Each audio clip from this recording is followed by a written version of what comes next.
Merlot and blending. Two words that turn wine snobs off. Find out why they're wrong on this episode of The Honest Pour. Welcome to The Honest Pour with John Lennart, where we go beyond the bottle to connect you with the people and places that make each wine so unique. Do you still turn your nose up at Merlot because a character in that movie threw a fit about not drinking any freaking Merlot? But Merlot is the main variety in some of the world's most sought-after wines, particularly the great wines of Pomerol. Now, Merlot itself isn't without fault. You see, in the early 90s, Merlot was the big fad wine, much like Malbec is today. Because of this fad, a lot of really bad Merlot is being sold. But those days are over. Today, there are many fine Merlots to be had. Another trend some wine snobs love to cling to is wines of hyper-specific origin. Wine must express terroir, they cry. If you listen to them, they almost suggest that blending wines is a bad thing. But think about it. The big champagne houses use blending extensively. Different grapes, different regions, heck, even different vintages on occasion. I met with Marisa Taylor, winemaker at Rutherford Hill in Napa Valley, and we sat down to talk about her Merlot, and I even got to take a shot at blending my own wine. This episode of The Honest Pour is being recorded at City Winery, 1200 West Randolph in Chicago. Rutherford Hill Winery was founded in 1972 and has been a pioneer of high-quality Merlot in Napa Valley. Joining me today is General Manager and Head Winemaker at Rutherford Hill, Marisa Taylor. Welcome. Thank you for having me. You grew up in wine country. How'd you get interested in the wine business? Actually, funny story. I was actually at Davis, and I thought I would go into another profession. I had actually lined up an internship for the summer, and just knew in my heart it wasn't what I wanted to do. I'm a science, numbers gal, but I also love creativity. And I called my parents after much angst. My dad answered the phone. We started talking, and here I'm so stressed about, Dad, I don't want to do this. And he's like, that's okay.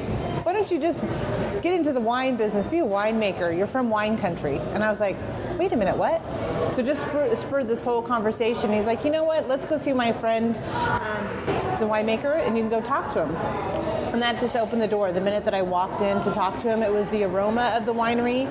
Just, it felt like coming home. And then I realized, I looked at my dad, and he's just smiling ear to ear. I grew up going wine tasting when my grandmothers would come to town. And ever since I was like 2 years old, I have a photo by my desk at the winery of me in the vineyards with my grandmother. So it just felt natural and just like it was meant to be.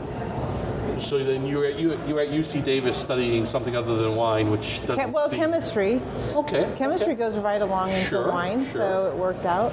And then when you graduated, what happened there? How did you get your first job? What was it? Where did you work? Well, funny, after I had that interview, met with a winemaker, I came back to Davis, and I ended up staying at Davis for the summer and got an internship in the Department of Viticulture and Enology. So that was my first exposure to harvest and working with grad students on their projects, and then I was doing media prep, and it just kind of like one thing led to another, and then it got to December, and Ernie, who I was working for at the time, was like, you should talk to Dr. Bolton, Roger Bolton, about applying for grad school. I met with Roger, he's like, yeah. He's like, you have all the prereqs? This would be perfect for you. He's like, oh, you just need GREs. But don't worry, that's this weekend. You can just take it this weekend. Like, I didn't need to study or something. But doors kept opening, and I kept walking through and got into grad school, and I just continued the education of wine and started working. Then I worked in a commercial winery and kind of just continued. What was the first winery you worked in? My first commercial winery was Piper Sonoma at the time up in Healdsburg. It was the last year that it was Piper Sonoma, and then the following year it was J Wine. And they asked me to come back, so I actually went back the second vintage and went to J Wine because I knew where the vineyards were, and they liked that continuity, so I went back. So kind of near home there, huh? Yeah, my family's still in Sonoma County, and I reside in Sonoma County, so it just made sense. And it was Chardonnay, Pinot Noir, and bubbles. Yes, that was my first exposure. That's an aggressive first exposure, yeah? Well, who doesn't love bubbles? And you spent some time in Italy too, right? I did. I spent a vintage in Italy, almost 6 months total, outside of Florence in Chianti Rufina, a little place called Coloniale. And lived on the property, worked at the winery for a family, and it was really great exposure. So you started your career working with Burgundian varieties, making bubbles, a little time in Italy. How did the shift to Merlot happen? Well, I came back from Italy. I was actually trying to go to Australia. I wanted to live abroad away from home for a year. That was my goal. It didn't happen. Visas and all that, trying to get that from Italy. In retrospect, it would have been better had I come home, but whatever. Ended up coming home anyways in February. Was home earlier than expected and started interviewing and landed a job in Pinot again in Williams-Sonoma. I was there for 4 years. Good place to work. Good place. And then 4 years later, my friend Elizabeth Viana, who's the winemaker at Chimney Rock, we met in grad school, and she called me and said, "There's an opening at Rutherford Hill. I really think you're the right person for this job. You got it." And I'm like, "Yeah, I don't want to go to Napa." I was like, Right, it's the other side of the hill. They do that thing. Yeah, they do that thing, and just growing up in Sonoma County, I was like, "Yeah." And she's like, "Just just come and just talk to them." So came over, talked to Doug. It kind of fell into place. And when I talked to him on the phone, he said he's lining up a date to go. It was the end of July. I said, I have to be honest, be upfront with you. I have my sister's due any day, and I'm on call for when she goes into labor. I got my nephew. And he's like, "No worries. If something comes up, just call me." And sure enough, my sister went to labor 4 a.m. in the morning. I was supposed to go for my first interview with Doug Fletcher. And I left him a message at 4 in the morning saying, "I have to reschedule." So anyways, I met with Doug, and it just felt right. And I thought, I'll come try it out. Even if it's for a harvest or, just as a young winemaker, diversifying your resume was pretty appealing, and it was a larger scale, and it would just give me more challenges. So for me, it's important to continue to keep educating myself and to have challenges and meet new people and work with them. So I said yes, and I've been there now. It'll be 12 years in August. So 12 years. Yeah. Wow. Americans still suffer from this sideways effect? Yes. Do you find that people are getting over this idea? I think yes and no. I mean, funny is that you bring up that movie is that was kind of right around the time that I made the transition from Pinot to Merlot. So I thought that was pretty comical. Oh, look for a challenge. You went the other way. Yeah. I think consumers they're not always familiar. Maybe it's about being educated. I think that more consumers love Merlot. They just don't know it, or they haven't been educated about, now with the red blends and things, there's a lot of Merlot and red blends. You see the consumers being reintroduced into Merlot. So in the younger consumers coming up, they're not worried about Sideways or that silly movie that, caused all this wreak havoc on Merlot. So the fact of the matter, though, is that it really wasn't Sideways that caused the problem, because, kind of early, mid-'90s, there was a lot of Merlot was easy to grow. Yep. It was easy to say. It was easy to sell. It made these big, giant grapes, right? Yeah. So there was a lot of kind of crummy Merlot out there being made. So it sort of brought that upon itself. When I think it was just it was overpowered the market too. So when people get on board, I mean, you're seeing that right now with other varietals. I think Pinot Noir. Pinot Noir. Yeah, I wasn't going to say that, but yes. No, Pinot it really Noir. is. I mean, I love Pinot Noir to death, but there's a lot of crummy Pinot Noir being made out there right now. It's being made everywhere. It shouldn't be made everywhere. Right, maybe not. But, I think what it does is it helps, wineries kind of refocus. And, I think the quality of Merlot now is much higher than it was. And not to say that the Merlots weren't high quality back then, but I think, wineries had to regroup. Some Merlots were tried and true and continue to carry on, but you do refocus a little bit. So, I don't know. I think more people drink Merlot, more Merlots planted than Pinot by far. I think it just depends, too, where you're from, where you grow up, and... What do you love about Merlot? I love the lushness about Merlot. I love the fruit aspect that it can be just velvety. I love the versatility that Merlot can, as we'll see with what we're getting ready to do. Merlot can just have different characteristics. It can be big, broad, hefty like Cab, but it can also be more delicate and soft and sexy. I feel like it's sexy. It's voluptuous. And it goes with a lot of things. It usually is a pretty good crowd pleaser if people don't know what they want, So yeah, that juicy, fruity thing comes through. Obviously, you weren't there from the beginning, but what's behind Rutherford Hill's commitment to Merlot? It's sort of been there from the beginning, yeah? What is it about Merlot that Rutherford Hill picked up on and ran with? Well, I think the history of the winery, it was built in 1972. The Jaeger family, with some growers, purchased the winery in the early 70s, and they owned it for a little over 20 years. And they were inspired by Pomerol and Merlot and thought, what, we can grow just as good Merlot, What's right? Not to be inspired by Pomerol? So, that kind of led the path with Rutherford Hill, the relationship between Rutherford Hill and Merlot. And that's what folks grew to love about Rutherford Hill was the Merlot. They knew Merlot. They would think about Rutherford Hill. The Trelatos purchased the winery. It'll be 20 years, actually, this August, that the Trelatos purchased the winery in 96. It was really important. Quality is a way of life. They stuck by it when they purchased the winery. When they purchased the winery, Rutherford Hill. We were making 100,000 cases of just Merlot alone. And today, 20 years later, we're making 25,000 cases. And that's kind of what we're holding to. You cut production by 75%. Yes, and so what they did is when they purchased the winery, they purchased a brand, they purchased a building, they inherited contracts, they inherited inventory. What they did is they went through and said, okay, how can we make this better? What do we need to do? They worked with the growers, they sat down and talked, we still have some of the same growers, but they also in the meantime started purchasing land and developing their own vineyard. So just kind of it transformed. It's it takes a long time to transform that. Yeah. So now today we're about 50. I like to say we're 50% estate grown and 50% still working with top growers in the valley. So really the commitment was there. I mean they sold off wine that didn't make the program and just started, as people say, started to change the direction of the ship a little bit. Sure. So I think that's pretty impressive. And they built a reserve room. They added more fermenters, all for the love of Merlot and to keep it alive, so to speak. So Is most of the fruit coming from Rutherford? we do have 2 vineyards in Rutherford, but no, we also have vineyards outside of the appellation. So we do make some Rutherford-focused Appalachian wines at the winery, but overall our broad market wines are all Napa Valley. There's still a lot of, like the Cab, there's a lot of Merlot and a lot of Cab from Rutherford, but overall we're Napa Valley. I like to say that we're, north to south, hillside to valley floor, nice representation of what Napa Valley has to offer. So really what you're making Yes. is you're making what your representation of Napa Valley Merlot is. Tell me about that. What is your idea of Merlot from Napa Valley? Well, we're going to taste it shortly, but my idea for me is, again, kind of getting back to that voluptuousness, that full-bodied fruit. It's fruity. It's not super earthy. You may have some notes of that sometimes here and there. Maybe there sometimes occasionally can be dried herbs, but for the most part it's usually very fruit forward. Balanced for me is really important, that the wine is balanced. It's not overpowering, like there's not a ton of tannin or unripe tannin, or the barrels don't, they're not in your face. Since today balance is like a weird word.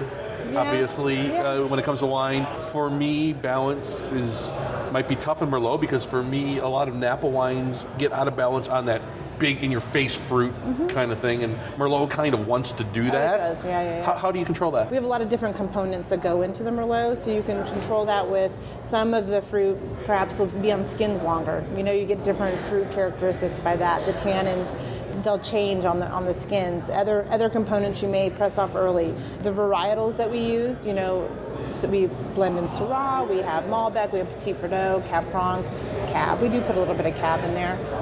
But kind of it just gives you each season different things to kind of tone it down a little bit. I still think it would be more fruit forward, but it's not, it's just a fruit bomb and there's nothing else there. Okay. There's layers, so. It seems that today people, at least wine consumers on the geekier end, people who might be listening to wine podcasts, are really interested in like very site-specific, single vineyard-specific areas and what the terroir brings to that wine from there. But it seems like what you're doing is a little opposite of that, more like you're managing the blend, so if the fruit is a little too forward, you're bringing in a little something different to manage that. What would you say to that person to convince them that, hey, look, it's not all about single vineyard, single plot, it's about skill and art of the winemaker at some level? Well, I think you just kind of answered it. I mean, I think the way I look at it is that there's different levels, there's different styles to make. For certain projects, this is the approach for these wines. Not to say that we wouldn't hone in and make vineyard designate wine. It's on a smaller scale for what we're doing, for what's broad marketed. So, and also just because there's not as much fruit from maybe those specific vineyards, and then you have to share the love across. I don't know what I'd say. I mean, for me as a winemaker, I'm always out to want to taste something new, taste somebody else's small little winery from wine from a certain appellation. I think that's their market, that's their niche, that's the style. But for us as a brand on the market, that's not who we are. How has your perception of Merlot changed coming over to the other side of the hill? I love Merlot now. I was very much a Burgundy, Pinot and Chardonnay. I mean, even in college, I loved that. Merlot, I have to say, I didn't give it as much of time of day, and so a funny story is my first harvest there, going around tasting tanks. Even the vinification's different. The winemaker at the time yelled at me. He saw me tasting the tanks. He's all, it ain't Pinot, as I was tasting these big wines, So it definitely was an adjustment, but I love Merlot. I fell in love with Merlot at Rutherford Hill, and I'm really proud to be a part of it.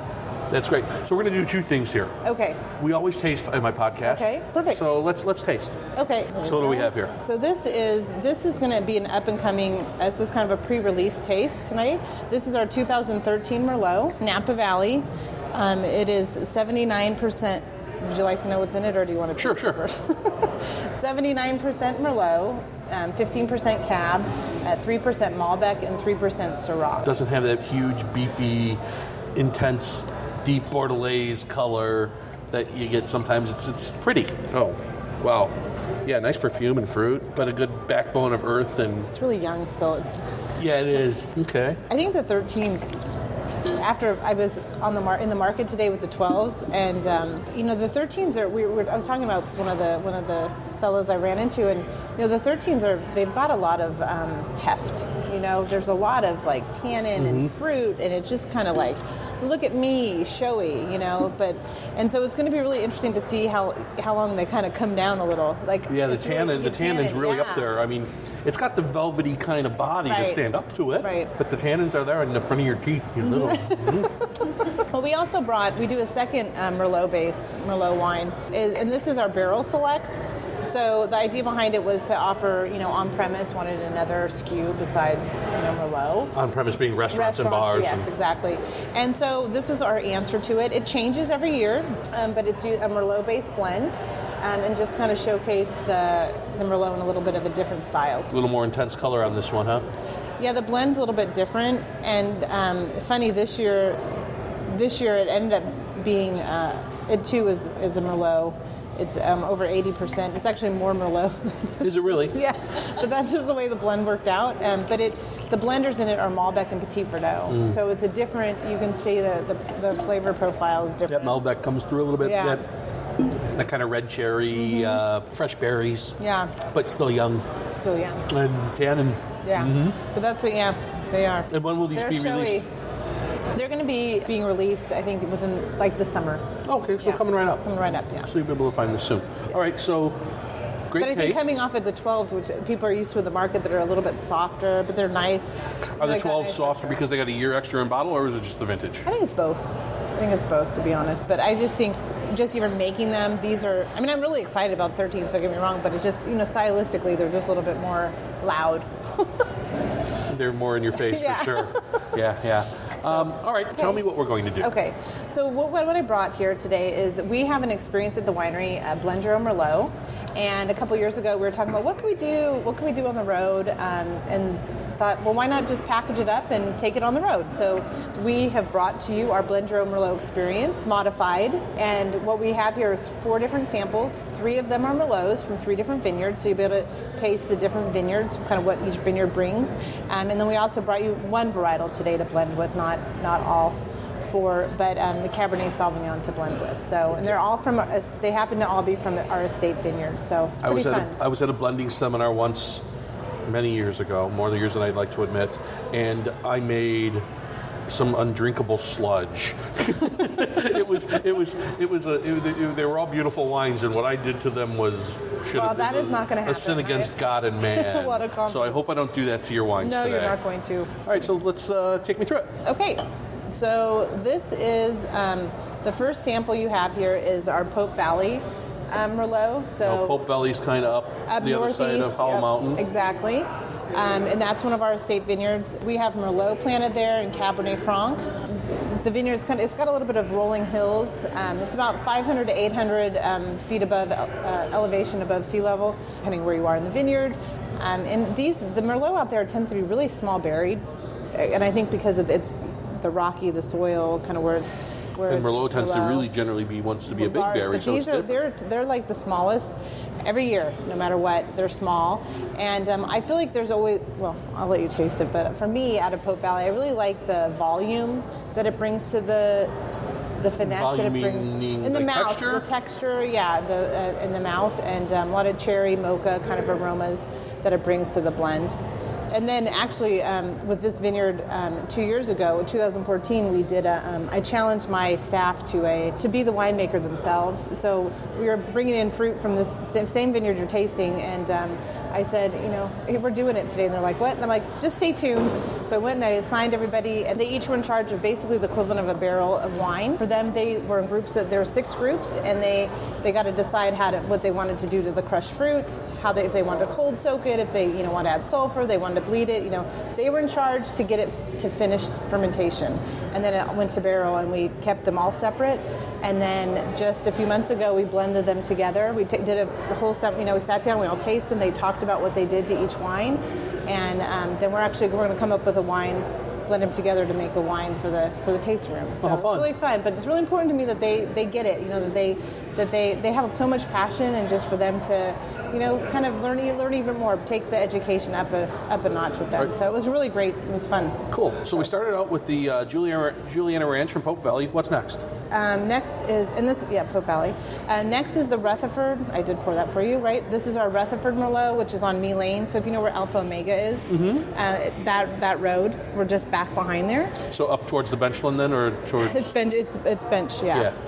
And so that would be the Rutherford Merlot, and then we also. Oh, interesting. It's kind of got that green bell pepper thing going on, but there's still good fruit. It's not like Chinon that screams bell pepper. Yeah. Okay. It showcases different characteristics that Merlot can have, right? Mm-hmm. And then your third Merlot is from Oak Knoll, so just south of Yountville, and kind of where Trefethen Winery is, just north of there. That's where that's from. That's spicier. Mm-hmm. Has that seen wood? A lot of wood? Is it spice from the wood, or is it just it's the fruit? I think it's the fruit. They all were in wood, so yes, they were all in wood. But it was not maybe 1 year filled. So we're trying to keep it as neutral as we could, just to bring so people can see the differences of what what it truly means to have different Merlots from different vineyards. Okay. So what's next? And then the fourth sample have. Yep. That's your blender. So that's your Cabernet. And that's a Rutherford Cabernet. And that's a combination of both our hillside and valley floor. So for a wine to have Merlot on the label, it needs to be 75% Merlot. So that's what we just asked, is that then you come up with your own blend, how you would make your Merlot to your taste, to your liking. Or if you want to recreate a Rutherford Hill Merlot. But I always think it's better it's cool to just kind of make what you would want, or play with it a little bit to see the differences. Okay. So it could be anywhere from 75% Merlot to 100% Merlot. Okay. Oh, a little beaker here that measures out up to 100 milliliters.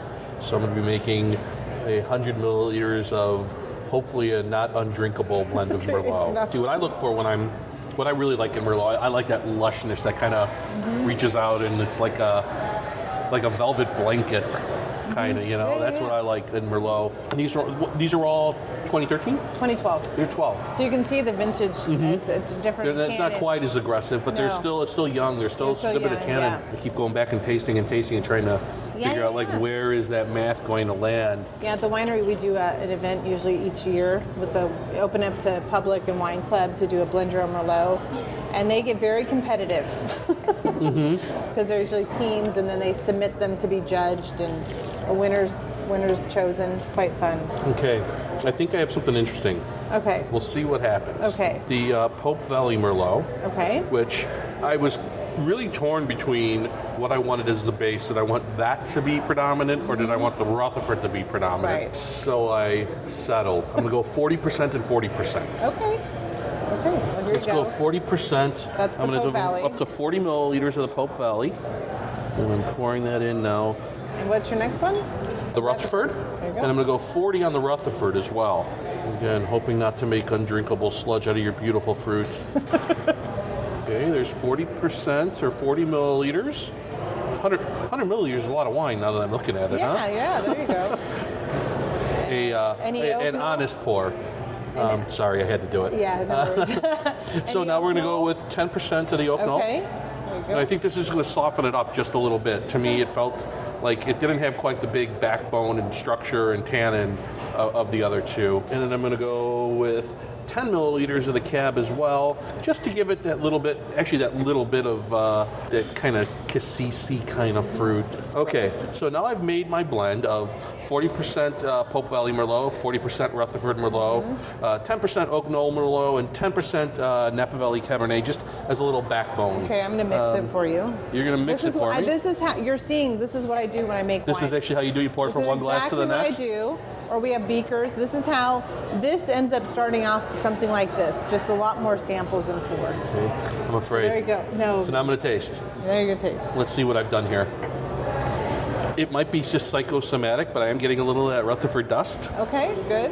It smells a little dusty, but again, that might just be completely psychosomatic. I think you're probably getting it. It's a little leaner than I'd want it to be. Okay. I think I'd want a little more of that lushness. Tell me. So what would you change then? So this is exactly what you're describing is what goes on. You do a couple of them before you settle on your final. You always have to have a starting point. Yeah. You taste and tell me. What do you think? What do you think I've made? You don't have to be brutally honest. You can be nice. I think it needs more body. Yeah, it's a little focused. Is the way I would kind of describe it. It's good though. I like it. It's got it's got a focus down the mid. It's got nice length. I'm trying to decide if I think it's good though. If balancing which way I want to go, because I think the Pope Valley and the Rutherford are the two most complex of the wines. Yep. So I want to raise the volume on one and maybe actually raise the amount of Cabernet. It's nice though. I like it. So I'll give you another glass. Then you can have 2 so you can taste them. Because this is exactly what I do. At the wineries, we taste them side by side. So I label them. You'll label them. And here's another glass. So you can have your second blend. All right. So now I'm going to start again with the Pope Valley here. Okay. And we're going to go 60% this time. Next. And then next I'm going to go the Rutherford at 15%. There you go. You feel like a winemaker? Oh, I don't know about that. And then Oak Knoll 10. And are these all the bottlings that would go into your blend? Yeah, this is kind of the largest lots that would go into our blend. Right, okay. So that was you play around with some other varietals or whatnot, but we're in the base neighborhood. Right, and we also purchased some other Merlot lots beside our own. So, but just for the sake of this exercise, it's fun to kind of showcase different appellations. This is all estate fruit? All estate fruit, yeah. All right, and then 15% Cabernet. I upped the Cabernet a little bit on that one. So let me do a little mixing for you. So I'm going to give you back your first blend. Okay. So now you know. There's your first. So there's my first blend. We're going to taste that side by side with my second shot and see if I've... There you go. Done better or not. Now you could imagine... On the nose, I think it's a little more perfumey. Yes, I like it better. I think there's more structure to it. Okay, good. You tell me. I think it's still a little, as you said... linear. You said linear? But I think it's closer to what I'm looking for. I think there's a little more perfume to it. Mm-hmm. That has more.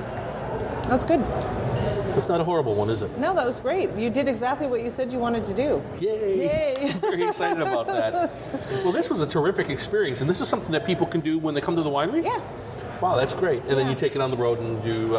we do it with different groups. We've done it with a few country clubs, and like I did last night, and it was great fun. They had a competition and came up with a team name, and it's a lot of fun. It gets people really into kind of the art of winemaking and blending.